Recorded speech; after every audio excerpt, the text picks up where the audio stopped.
But subtly, it's to pressure everyone else that looks like Sachs. Now, what does it mean to look like Sachs?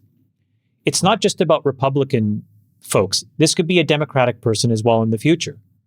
You're in industry.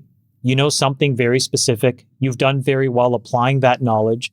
Now, all of a sudden, you're in a position where you could go and positively impact the trajectory of the United States. You're asked by the then sitting president of the United States to do something. What this article does is it tries to intimidate those kinds of people to say, wow, this is not worth it. This is just too much of a headache. The whole point was the headline. And the whole point was to get enough chatter about the headline so that people like Sachs and then other people in the future just say, you know what? I'm not going to try this. And what do they want instead? What they want instead are people that they can work with very closely and ultimately co-opt. If you look at people like Zohran Mamdani, who's beloved by the New York Times, or if you look at Lina Khan, who's beloved by the New York Times as well, what's the through line? It's a total and complete lack of experience. And so what you're creating is essentially a very simple litmus test. If you have experience, we're going to paint you as conflicted. So stay away.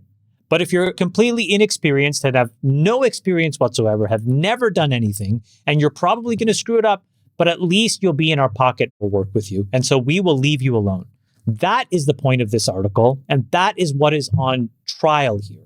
And I think what we all need to do is understand that simple thing and push back on it. Not just if you're a Republican, but also if you're a Democrat, because there are tons of really smart people on both sides that will eventually be asked to do something for the United States. And you need to ignore the idiots at the New York Times and do it. Yeah, this is well said. And this literally was going to be the point I was going to make as well, which is we're setting up two worlds. Do you want to have experts? You'll only have inexperienced morons in the government. Even worse. How does that help? It doesn't. And it's such a good point, Chamath.